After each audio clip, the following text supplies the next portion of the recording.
Live, our monthly video recap of the top experiential stories and marketing news featured in the brief weekly roundup. I'm Juanita Chavarro Arias, managing editor of Event Marketer, joined by Rachel Boucher, our head of content. Hey, Rachel. Hi. And Kait Shea, our senior editor and manager of digital content. Hi, Kait. Hey. Kait curates the brief, available on eventmarketer.com and as a LinkedIn newsletter, so make sure you subscribe to see it every week. And we have to kick off our conversation with the most viral headline to come out of last month, and surprisingly, it's not about March Madness. Kait, you were in Fort Lauderdale last week for Barbie Dream Fest. Give us all the details on what you saw and experienced. We have to know. Oh, yes, yes. The rumors are true. I was there live and in living color.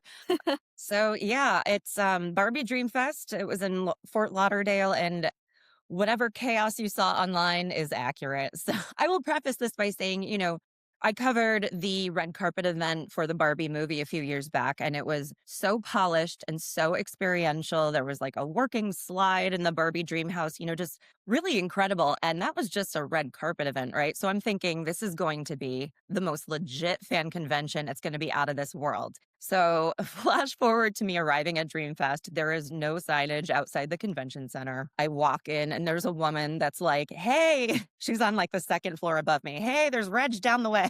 So already I'm like, this is so bizarre. But I'm like, okay, it's day one, give people some grace. It's the morning, whatever, fine. But I got to Reg and I was just like, no, because all I saw were these three sad inflatable arches. And that was like the entrance to this experience. So I wasn't feeling great about it, but I'm like, okay, I'll go explore, go inside.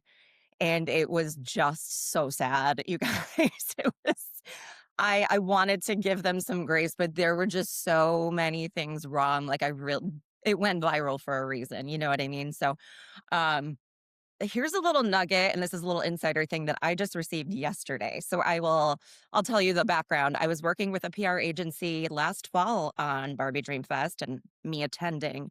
They abruptly dropped out a few months ago, and they just gave this statement to me yesterday. Misfit Toys terminated its contract with the event producers in October due to lack of payment and are concerned that the event was not shaping up to be what was originally described. So spot on. So I will just say a few things. You can read my full experience at eventmarketer.com. I did try to be really constructive as opposed to just bashing this thing. But in short, I will say I have not been to an event where my hopes were dashed within a few minutes of touring the footprint. So I'll say like a few of the major issues here: severe lack of food, and what was available was candy and donuts. The cavernous space with absolutely no carpeting that kind of just looked like a high school gym or a warehouse, something like that, like very not Barbie. A stage that actually had decent speakers, but smashed into the corner with spotty sound and just kind of like a mess.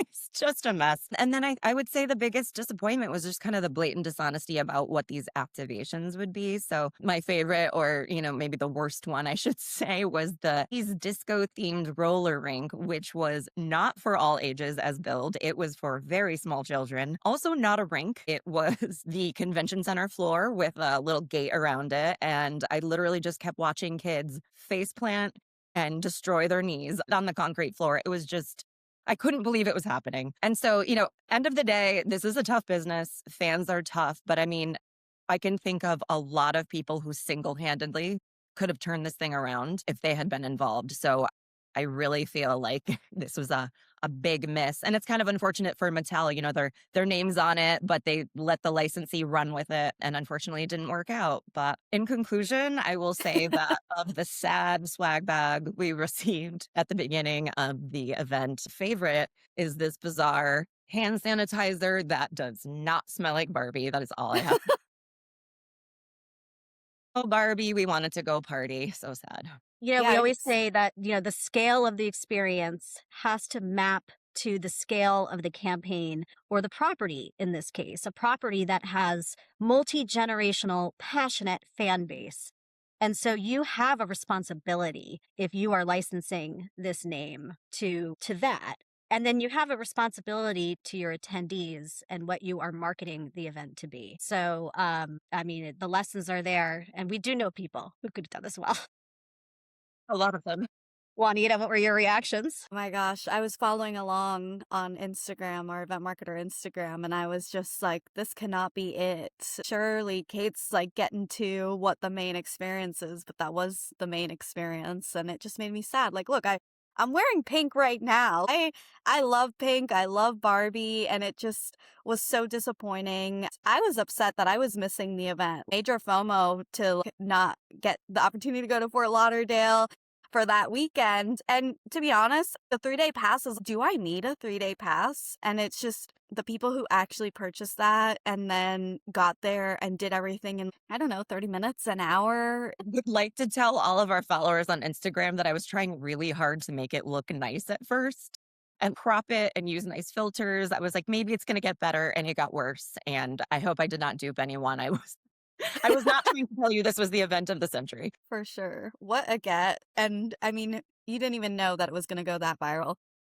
Sure didn't, but I can tell you there was a lot of time to kill before the airport that night. Gosh. Okay. Well, thank you for that rundown. So, from a sad roller rink, we go to the pros in Long Beach, California, where the world's best skaters gathered at KASSO Fest. So, Rachel, give us a scoop. Yeah, so this one caught my attention. You know, we've been following the resurgence and evolution of sports that are like culture engines, and skateboarding is one of them. You know, I was a 90s kid. I remember the counterculture vibes. Then you had the early aughts with Tony Hawk and the emergence of like fashion and music and streetwear. And then like another decade of evolution with like social and brand sponsorships. Nike comes to mind when I first started covering this industry. Nike for sure was one of those brands that stuck out for me in skateboarding. And then came its inclusion in the 2020 Tokyo Olympic Games, legitimizing it as this kind of global sport. And it will, of course, be a staple of the 2028 Olympic Games in Los Angeles. In fact, during the LA 28 handover celebration at the 2024 Paris Olympic Games closing ceremony, U.S. skateboarder and silver medalist Jagger Eaton was featured in a segment of the handover of the Olympic flag from Paris to Los Angeles. So this kind of sets the stage for why this brief item caught my attention, because I'm just watching skateboarding right now. TBS has invested in the space really at an opportunistic time, founding the KASSO Fest Skate and Sound event in Japan in 2024, which reimagines skateboarding culture through the lens of creativity and community rather than competition, as Kait reported. And this past month, the brand debuted the event in the U.S. in Long Beach, California, which involved community organizations, art installations, music performances, fashion collabs, creator programming, and of course, this like Ninja Warrior meets X Games style obstacle course that 30 skaters navigated. And so with gaming, social, virtual, like AI everything, where the live event experience is the escape, it feels like to me that the youth-centric sports space is one to watch. So that's my pick. Yeah, it's such cool vibe to have the Olympics coming already and have skateboarding, you know, on the docket, like breakdancing coming back. I'm just kidding. Oh gosh, we'll see. And so we have our skateboarding one to watch, and then also on the radar, I would say, is the rise of tea-themed programs brands are brewing up. I'm sure we have a lot of Bridgerton fans. I'm one. Kait, you're one. Rachel, I don't know if you've gotten into that yet. Season one. Okay. So you're getting there. But the Regency era theming is just definitely something that's heating up. And so you can check out our Tea Time Trend of the Week from last month. But Bravo tapped into this elevated experience to drive buzz for its new reality series, Ladies of London, The New Reign. And this invite-only garden party event brought iconic London features to New York City, including ambassadors dressed like royal guards, but with a pink take on the uniform, a clock installation dubbed Pink Ben, and of course, a lineup of tea sandwiches, scones, desserts, alongside tea-based cocktails served in teapots. So influencers, Bravoholics, and talent enjoyed an exclusive screening of series episodes, followed by a Q&A with the cast. So I would definitely love to experience something like that. And looking at maybe tea parties for Easter, that's something that's happening. And so from tea, let's go over to nostalgia. I'm coming over to you, Kait.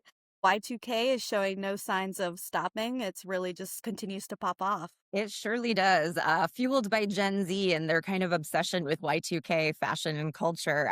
Can't blame them. That was kind of my era too. I know they weren't quite teens yet, but yeah. So after the Barbie fiasco, I just think we need to end on a good note here and see how an event with a theme can be done really, really well. In this case, it was Owl's Brew, which created this new better for you hard soda that they bill as something that tastes like the 90s raised you right. So it's kind of like you're allowed to get wild, but has better ingredients so you don't feel terrible the next day, is kind of how it's billed. It's in this kind of Y2K packaging. So they brought all of that theming into a Y2K house party. And as an elder millennial, I can tell you they got it right. So to celebrate the release of this spiked pop hard soda, the brand had celebrities, influencers, press, VIPs come to this totally blinged out Y2K experience that was hosted at none other than Channing Tatum's home, which is ridiculous and also very, very on point. That was So my there favorite part of it. Right? I mean, just too good. Well played. So there were 4 floors and a rooftop of Y2K madness going on. I think it was a throwback masterpiece. So we're talking graffiti bar, full-fledged beer pong and flip cup, hairstyling, and yes, ladies, the butterfly clips came out in force.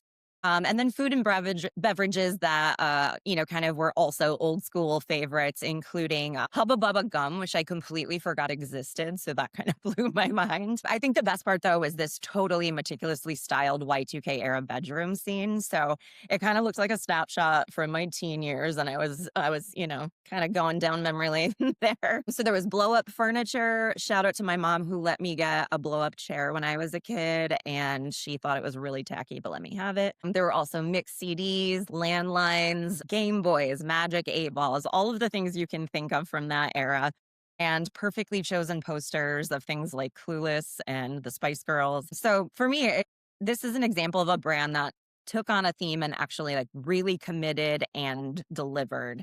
So it wasn't just, decorating a home with a couple of props or just doing nostalgia because it's trendy. They actually kind of tied it back to their brand messaging. And it was cohesive and fun and done right. Yeah, thank you for turning that around, Kait. I'm glad that you have one positive experience to highlight. Well, I think that about wraps it up. Kait and Rachel, thanks for your insights and commentary on March's top stories. And thank you all for watching. Catch the brief weekly on eventmarketer.com and LinkedIn. And we'll see you next month.